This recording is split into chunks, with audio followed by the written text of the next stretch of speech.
On a décidé de parler aussi de beaucoup de créations pendant cette matinée dédiée à la Connected TV. D'abord, je vais m'adresser à Florence de Netflix. Je crois que c'est la première fois que tu participes à un événement comme ça public en tant que patronne de Netflix Ads la première en France. fois que je suis passée du monde de la 1 seconde vue au monde du 30 secondes vue. Voilà. Personnellement, j'ai fait ce switch, j'en suis ravie. Merci d'être avec nous. D'abord, Netflix a construit, on l'a vu par rapport à d'autres modèles, ses équipes en France, publicitaires. Vous êtes parti de zéro, puisque Netflix était une plateforme où il y avait zéro pub. Tu as été chargé de constituer cette équipe en France, d'apporter des nouveaux formats. Et j'imagine qu'aujourd'hui, on parlait d'attention, on parlait d'efficacité. La création, elle est extrêmement centrale. Aujourd'hui, comment Netflix arrive, avec sa patte, sa spécificité, à apporter une expérience publicitaire qui soit peut-être un peu singulière, mais qui en même temps parle aux annonceurs? Merci pour la question, parce qu'en fait, elle va résumer...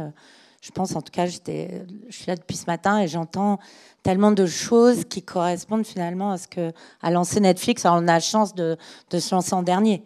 Donc forcément, on bénéficie de toutes ces années de construction de la publicité. Alors déjà, la première chose, c'est que 100% de la mission de Netflix, c'est de divertir le monde. Donc moi, je suis dans une entreprise où même quand j'ai une vidéo de training sur la compliance et la policy d'une boîte américaine, c'est fait sous forme de série. Donc vous vous rendez compte l'intégration de cette notion de contenu, de storytelling qu'il y a à l'intérieur de l'entreprise. C'est la désirabilité que vous travaillez tout le temps, même d'un point de vue employé. C'est-à-dire qu'on est 100% de storyteller, quel que soit notre métier. On aime ça, on aime les histoires. Donc tu t'habilles comme Emily in Paris tous les jours, c'est ça? Je suis Florence in Paris. Et non, mais c'est hyper important parce que je vais vous parler d'un cas créatif qui nous a beaucoup interpellés sur la plateforme. Mais c'est que quand vous avez une boîte où 100% des gens sont des storytellers, qu'est-ce qu'ils aiment? Les storytelling. Et le storytelling de la pub, on l'aime. On aime les belles histoires, on aime la joyeux, la bague chômée, les belles voitures, on aime ça, réellement. Alors pourquoi et comment vous pouvez le déconnecter? C'est même dans notre stratégie publicitaire. Quand on a lancé la pub, d'abord on a proposé aux gens de recevoir de la pub, on ne leur a pas imposé. Donc on sait qu'on est sur des personnes qui, comme nous, sont totalement... aiment la pub, vont être plus capables de la voir, la regarder, l'aimer et agir derrière. Bon, tout ça est mesuré. Hein. Je ne vais pas vous faire ma pub. Après, tout ça est mesuré. Hein. On s'est abonné à l'offre avec lui pour ceux aussi pour des raisons financières. Y a pas, oui, ça fait partie. Parce que c'est moins cher. Oui et non, parce que alors, là, pour le coup, il y a... plein d'autres critères qui fait qu'on choisit l'offre avec pub. Il y a effectivement, pour certains, en plus, on l'a lancé, je vous rappelle, en pleine récession. Hein, donc, il y avait l'inflation qui a été, ça comme dans le monde entier, l'Ukraine, sortie du Covid. Donc, il y avait effectivement une notion de réponse à sûrement une problématique de pouvoir d'achat, mais c'est largement pas la seule façon la seule raison pour laquelle les gens prennent la pub. Mais j'aimerais bien, je vais retourner quand même sur la notion le sujet sur la créativité.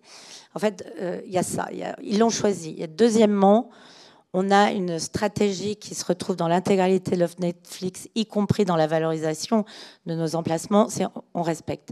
Très faible ad load. Mais il n'y a pas que l'ad-load, même si on l'a vu grâce à France TV, que c'était le premier levier de l'attention, nous on y croit à fond également. Il n'y a pas que l'ad-load, il y a la qualité et le fait d'être très peu présent. Nous, c'est maxi 30 secondes en pré-roll, 2 annonceurs maxi. C'est maxi 60 secondes en mid-roll, 4 annonceurs maxi. C'est un humain qui coupe, qui choisit où on met la publicité. Donc vous ne couperez jamais ni une scène, ni un dialogue, et vous ne vous retrouverez pas entre 2 scènes hyper tendues. Donc, ce n'est pas un outil. Et ça, c'est quelque chose de nouveau sur le marché, notamment avec l'arrivée de Netflix, puisqu'on en a parlé, il y a eu des expériences un peu qui étaient merdiques avant, pas chez vous, mais chez d'autres. Ça, c'est vraiment un truc qui a été au point tout de suite? Ah bah, ça a été tout de suite écrit dans notre Bible de la pub. On veut respecter l'utilisation, enfin nos abonnés, on veut respecter nos marques. Donc, qui de mieux que l'humain peut savoir exactement si une scène est en tension ou si une scène est calme. Donc la ça, même c'est pas scène, automatisé chez vous. Pas du tout. Il s'appelle Pierre, il est au 5e étage, je suis au 6e. Qui décide à quel moment je mets la pub, c'est pas non, automatique. Non, c'est totalement pas. Tu vas nous montrer d'ailleurs dans un instant des formats que vous avez mis en place, et d'ailleurs avec Nicolas Lévesque de Fiat qui est là. D'abord, Paul, peut-être. Et attends, et dernier truc, parce que c'est hyper important aussi, la brand safety. On a peu parlé, mais c'est toujours fondamental pour toute l'expérience pour une marque. Donc nous, on est totalement brand safe. C'est que des contenus hyper professionnels. Et en plus, si vous voulez pas aller dans des contenus trop violents, vous pouvez les exclure. Enfin, tout n'est pas pubable. Tout est pubable chez vous? Non, pas les contenus enfants. Non, ça, pas les contenus enfants. On ne peut pas faire de la pub dans des contenus enfants, même s'ils sont regardés par des profils adultes. On ne peut pas le faire.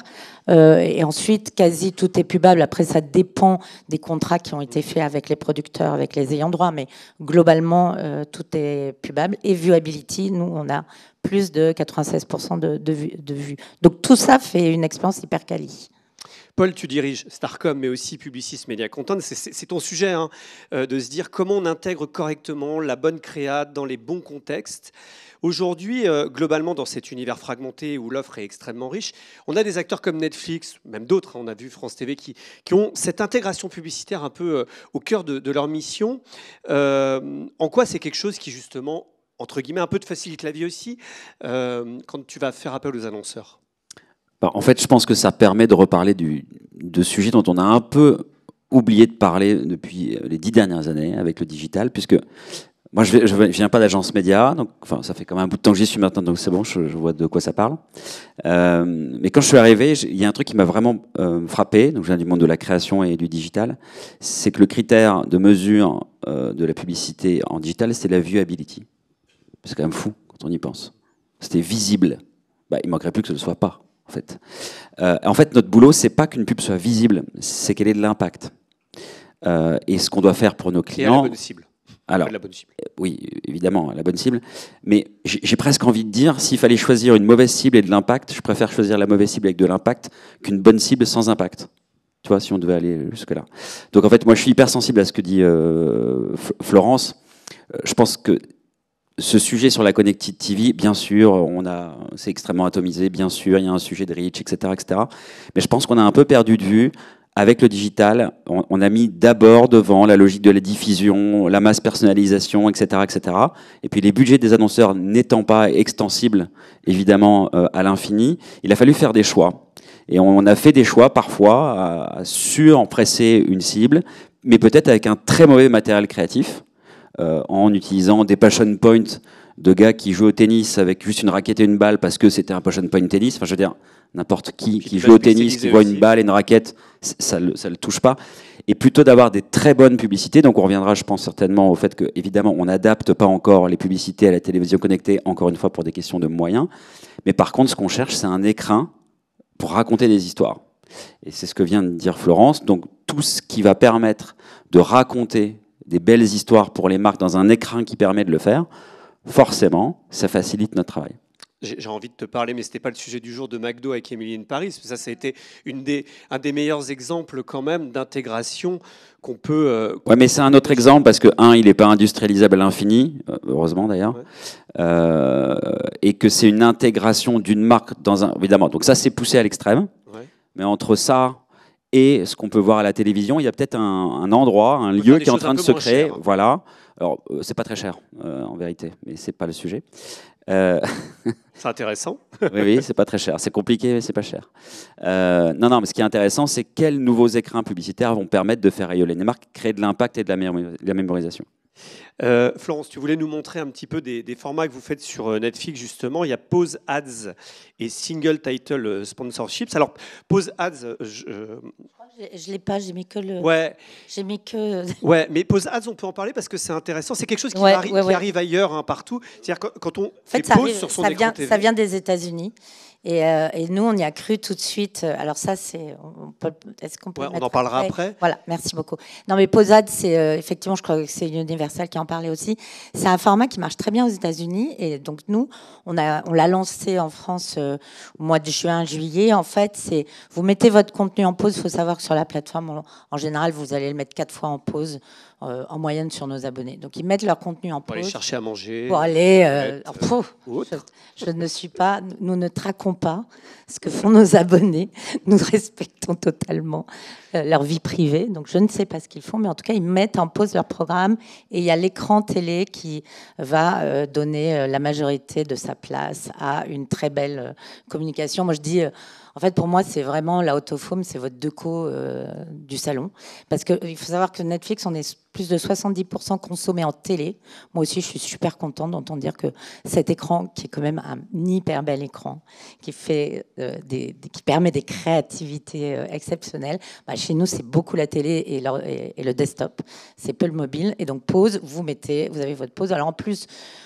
C'est le seul format où on va vous permettre aujourd'hui de sortir de Netflix, parce que nous, notre stratégie en tant qu'entreprise, c'est de faire en sorte que les gens, les abonnés regardent Netflix. Mais là, sur Posad, vous pouvez, avec un QR code quand vous êtes sur l'écran télé ou un lien quand vous êtes sur le desktop et le mobile, vous pouvez aller rentrer plus loin vers votre marque. Donc ça marche très très bien. On l'a lancé avec pas mal de marques et vraiment c'est hyper intéressant. Pause Ads, il y a des campagnes en France déjà. Ouais, il y a eu pas mal de gros annonceurs, il y a eu de la boisson, il y a eu de la restauration rapide, il y a eu de la banque. On est très très sollicité par tout l'univers bancaire sur Netflix, quel qu'il soit. Je pense que c'est parce que les 30 secondes, on adore, parce qu'on a une mentions légales. Plutôt jeune. Ouais, il y a les mentions légales, mais nous, vous pouvez faire de la pub jusqu'à 60 secondes chez Netflix. Et les mentions légales sont pas obligatoires.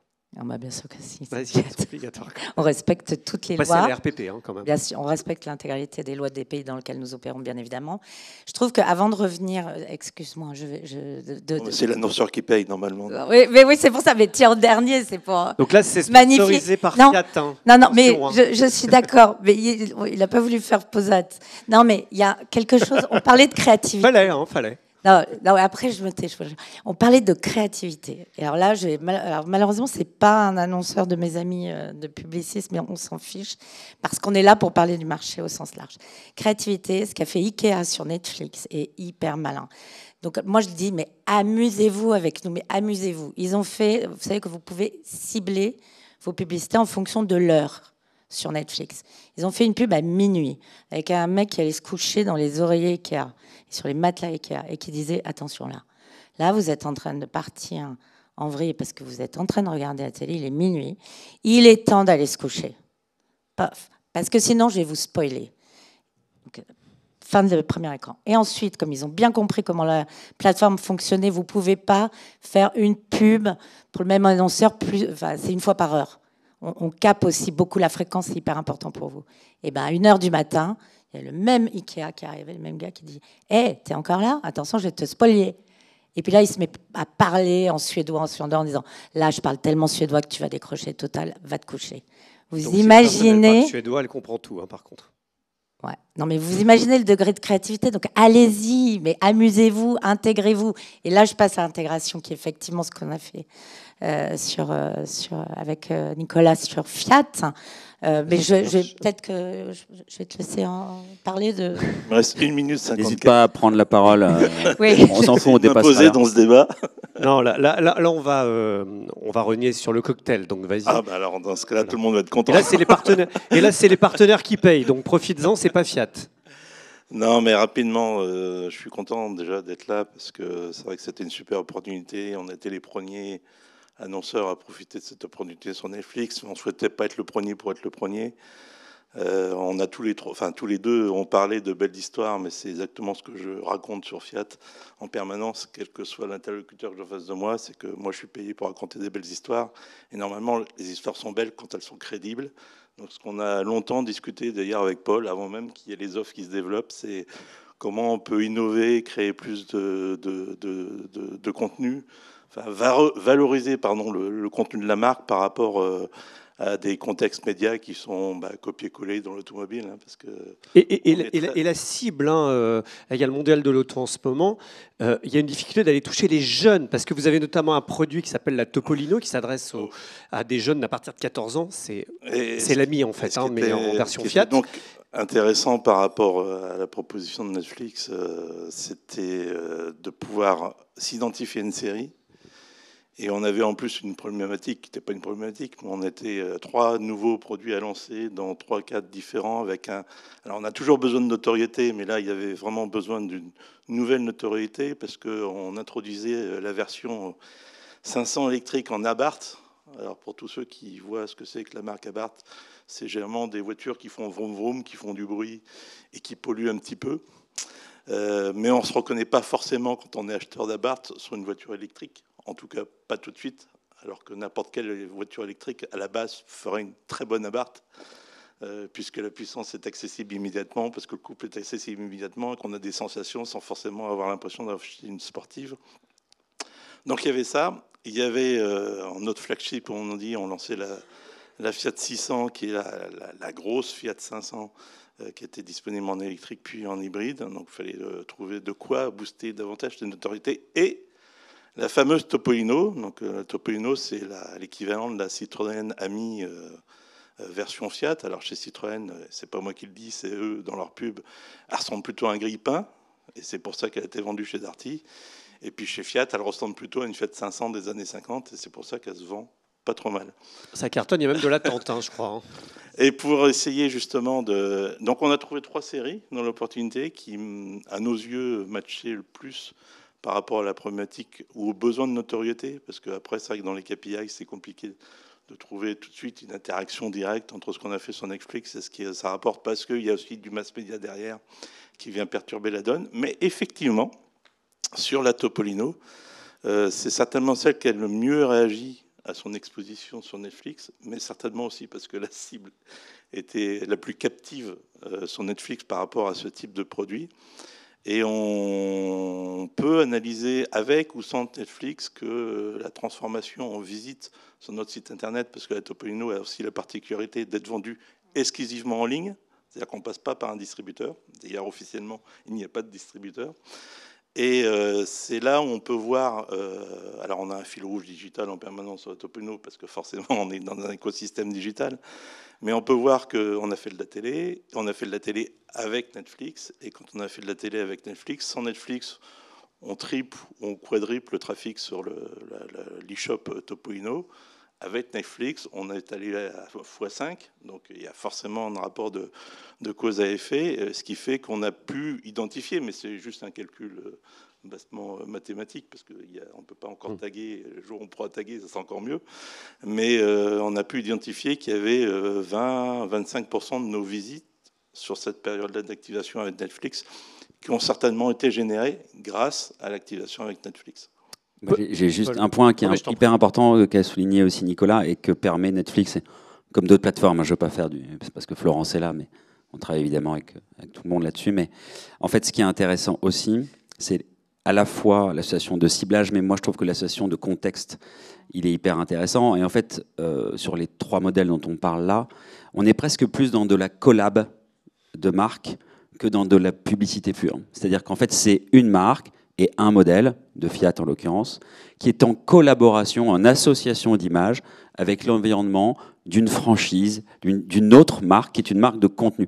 Et ça, je pense qu'en impact, en plus de l'écran, ça crée un univers pour la marque qui est aussi intéressant, parce qu'une association, c'est exactement comme une collab avec un artiste, ou c'est un peu la même chose.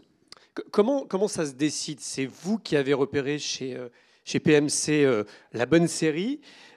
Comment ça se discute? Et j'imagine, ce sera ma deuxième question, mais plus pour Florence après, vous validez, vous dites oui ou non, le produit correspond. Comment ça se passe? Première question pour Paul. Déjà, on a, depuis le début, presque depuis le jour 2 de sa prise de poste, on a des relations très, très on est dans une collaboration quasi permanente avec Netflix et donc avec Florence. Donc on est on est assez au courant, assez en amont de ce qu'il est possible de faire. Et il y a on va dire, une acuité, une sensibilité au sein des équipes sur la programmation de Netflix qui fait que alors sur cette histoire-là, je ne saurais pas vous la refaire exactement comme elle était, tu la connaîtras certainement mieux que moi, mais je pense que ça peut venir des deux côtés. À la fois Netflix qui propose ou quelqu'un qui voit chez nous une option et qui se dit tiens, là-dessus, Fiat, ce serait une super idée. Je pense que, alors, comment ça s'est passé? Je ne refais pas l'histoire. Alors, il faut dire que chez PMC, effectivement, il y a Caro. Elle connaît mieux la plateforme Netflix que moi. Donc, elle me donne plein d'idées, même sur. Elle est tellement passionnée par l'entertainment. D'ailleurs, c'est son job. Hein, tu l'as recrutée pour ça. Et donc, c'est vrai qu'elle connaît par cœur la plateforme. C'était un moment où on lançait. On a lancé, et grâce à Paul et à Nicolas, sincèrement, on a lancé en exclusivité. Vous étiez les premiers. Un grand merci de nous avoir suivis parce que ça voulait dire que là, c'était vraiment à la main. C'est vraiment des gens qui ont plugué la créa. Il y a eu une capacité à réagir aussi avec Léo, donc avec d'autres, les agences du groupe. Pas DiCaprio, Burnett. Non, oui, mais par contre, on va le voir, Léo, avec Burnett. Non, mais vraiment, ça a été hyper fluide. On a choisi avec PMC et validé ensuite par Fiat des différents titres qui étaient totalement affinitaires avec les 3 cibles qu'on vient de citer. Et en fait, après, ensuite, nous, on a un job de clearance des droits pour être vraiment sûr que la marque en question est acceptée par chacun des ayants droit. Donc c'est pour ça qu'on est toujours un peu lent pour les réponses.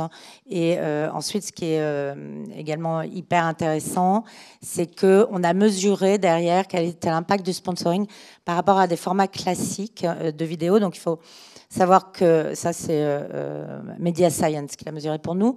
C'est que par rapport à une exposition dans la télé classique, on est 3 fois plus efficace en termes de notoriété spontanée. Par rapport à, sur la plateforme Netflix, par un 15 secondes, on est 2 fois plus efficace. Par rapport à un 30 secondes, on est 1,5 fois plus efficace. Donc vous voyez bien que le 30 secondes, il fait son job. Hein. Parce que, alors, malheureusement, on ne va pas pouvoir le voir parce tant pis. Il y a un problème de vidéo parce que c'était connecté à Google. Enfin, je viens de me rendre compte. Non, je t'ai envoyé en WeTransfer sur un PPT. Est-ce qu'on a eu la vidéo? Bon, en tout cas, ce sera peut-être l'occasion de faire la démo par ailleurs parce que je viens de regarder. Je crois qu'il y a un petit problème technique. Okay. Mais on publiera sur The Media Leader si tu veux me donner. Tu me l'enverras. Oui, bien sûr. Enfin, je l'ai, mais je le publierai sur The Media Leader. On le mettra dans le replay. En tout cas, on est arrivé au terme. Merci en tout cas à vous 3. C'était très intéressant. Et je vous propose de passer dans un instant. Je rigole parce qu'il y a toute l'équipe PMC qui vient d'arriver à la fin. Et vous avez aimé? C'était bien? Okay, super. Ils viennent voir, ils sont venus voir le patron évidemment. Peut-être le meilleur était à la fin. Donc. Merci en tout cas. Merci à vous. Merci beaucoup. D'avoir été là.